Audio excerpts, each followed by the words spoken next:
अस्सलाम स्टूडेंट जैसा कि हमने डेसिमल का चैप्टर स्टार्ट किया था, तो इससे प्रीवियस लेक्चर में हमने डेफिनेशन ऑफ डेसिमल्स और उसकी आगे फर्दर टाइप्स के ऊपर बात की थी।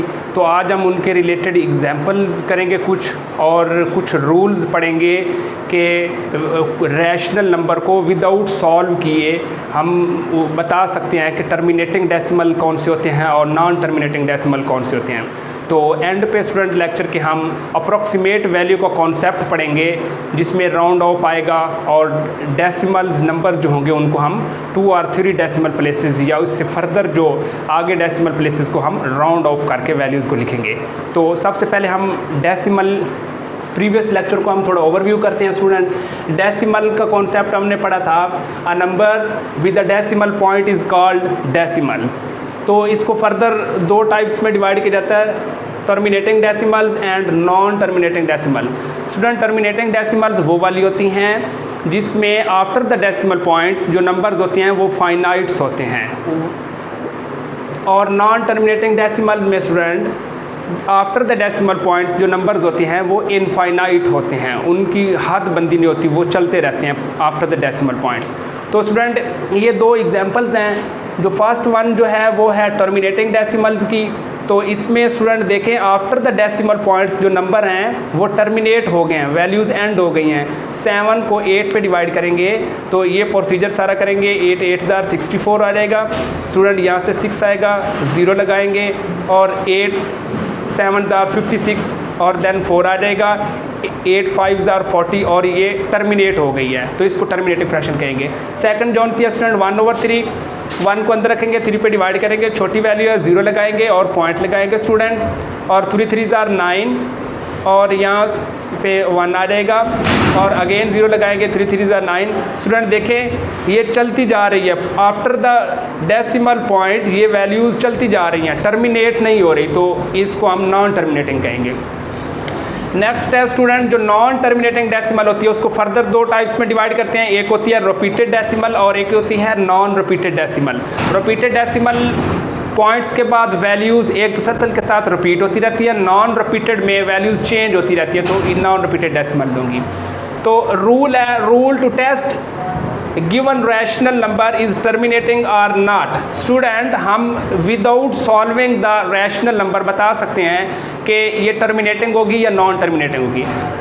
तो रूल क्या है स्टूडेंट, देखें अगर डिनोमिनेटर में वैल्यूज़ जो होती हैं, जो नंबर्स हों, वो उनका जो प्राइम फैक्टर है वो 2 या 5 हो, 2 या 5 के अलावा कोई भी नंबर का प्राइम फैक्टर चेंज होगा तो वो नंबर जो होंगे वो नॉन टर्मिनेटिंग कंसीडर होंगे। अगर 2 और 5 उसके डिनोमिनेटर के जो प्राइम फैक्टर होंगे तो वो वाला टर्मिनेटिंग होगा।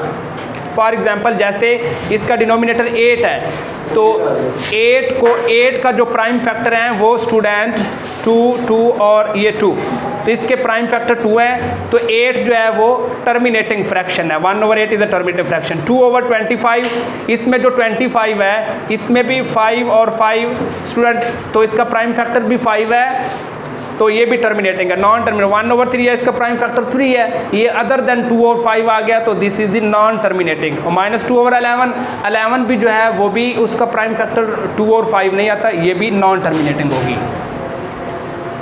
Denominator has only prime factor 2 और 5, अदरवाइज जो है वो नॉन टर्मिनेटिंग होगी, इसके अलावा कोई और होगा तो वो नॉन टर्मिनेटिंग फ्रैक्शन होगी। तो इस विदाउट इसको सॉल्व किए हम बता सकते हैं कि जो रैशनल नंबर है वो टर्मिनेटिंग है या नॉन टर्मिनेटिंग है। तो नेक्स्ट स्टूडेंट हम जो टॉपिक है अप्रॉक्सीमेट वैल्यू। अप्रॉक्सीमेट वैल्यू क्या होती है स्टूडेंट, देखें हम टर्मिनेटिंग और नॉन टर्मिनेटिंग को जब ऑब्जर्व करेंगे तो हमें पता है कि जो नॉन टर्मिनेटिंग होगी वो डेसिमल पॉइंट्स के बाद वैल्यूज़ चलती जाती हैं एक लिमिट तक। हम with the help of calculators भी निकाल सकते हैं, लेकिन कैलकुलेटर्स में भी कुछ लिमिटेशंस होती हैं, कुछ पॉइंट्स के बाद कैलकुलेटर भी सॉल्व नहीं करता, तो हम एक टर्म यूज़ करते हैं उसके लिए, राउंड ऑफ। तो राउंड ऑफ में क्या करते हैं हम student, after the decimal points values को हम राउंड ऑफ कर देते हैं। वैल्यूज़ जो हमें जितने डेसिमल तक नंबर चाहिए होता है उसके बाद हम बाकी वैल्यूज़ को इग्नोर कर देते हैं। तो आइए देखते हैं इसकी 2 फर्दर टाइप्स है। राउंड ऑफ में क्या करते होते हैं, 2 रूल्स को देखते हैं। एक तो हमें ये है कि फर्स्ट हमें ये पता होना चाहिए कि हमने आफ्टर द डेसिमल पॉइंट्स कितनी वैल्यूज़ के बाद वैल्यूज़ को राउंड ऑफ करना है। तो सेकंड पॉइंट में क्या होता है, ड्रॉप द रिमेनिंग डिजिट। तो रिमेनिंग डिजिट को कैसे ड्रॉप करेंगे स्टूडेंट, देखें, अगर तो नंबर 5 और 5 से ग्रेटर होगा तो उस नंबर में एक ऐड अप करेंगे, अगर 5 से वैल्यू छोटी होगी तो उस नंबर को एज इट इज़ लिख देंगे। आइए देखते हैं एग्जांपल के थ्रू। राउंड ऑफ करना है हमने स्टूडेंट इस वैल्यू को और इसको after the 3 decimal places and 2 decimal places. Student after the 3 decimal places जब इसको राउंड ऑफ करेंगे तो ये 2.3427 है, तो ये हो जाएगा 2.34, ये 2 है, 3 डेसिमल पॉइंट्स के बाद करना है, ये 7 बड़ा है, 7 जो है 5 से बड़ा है, तो इसमें एक इंक्रीमेंट करेंगे, 2 जो है वो 3 हो जाएगा। तो 3 डेसिमल प्लेसेस तक इसकी वैल्यू क्या है, 2.343। तो इसी वैल्यू को अगर हम 2 डेसिमल प्लेसेस तक देखें तो पॉइंट के बाद 2 डेसिमल प्लेसेस, थर्ड प्लेस पे जौन सा नंबर है वो 2 है, 2 क्योंकि 5 से छोटा है तो इस वजह से हम इसको 2 डेसिमल प्लेसेस पे लिखेंगे, तो ये 2.34 हो जाएगा। इस नंबर को हम आगे इग्नोर कर देंगे। सिमिलरली स्टूडेंट इन नंबर को हम 3 डेसिमल प्लेसेस पर लिखेंगे, तो ये पॉइंट्स के बाद 1 2 3 और ये 1 है, 1 क्योंकि 5 से छोटा है तो इसमें कोई चेंजिंग नहीं करेंगे, ये हो जाएगा 4.745 आ जाएगा, नंबर ऐड नहीं करेंगे। 2 डेसिमल प्लेसेस तक इसी को सॉल्व करेंगे स्टूडेंट, तो 7 और 4 जो 5 है ये या तो नंबर हमने कहा 5 होना चाहिए या 5 से ग्रेटर हो, तो ये नंबर 5 है, तो 4 में एक इंक्रीमेंट करेंगे तो ये 7.5 आ जाएगा। तो इसी तरह स्टूडेंट आपको गिवन बताया जाएगा कि आपने 2 डेसिमल प्लेसेस तक प्रॉब्लम सॉल्व करना है या 3 डेसिमल प्लेस तक प्रॉब्लम सॉल्व करना है, तो उसके अकॉर्डिंगली आपने इन रूल्स को मद्देनज़र रखते हुए प्रॉब्लम को सॉल्व करना है। और अगर कहीं प्रॉब्लम होगी तो इंशाल्लाह नेक्स्ट लेक्चर में डिस्कस करेंगे।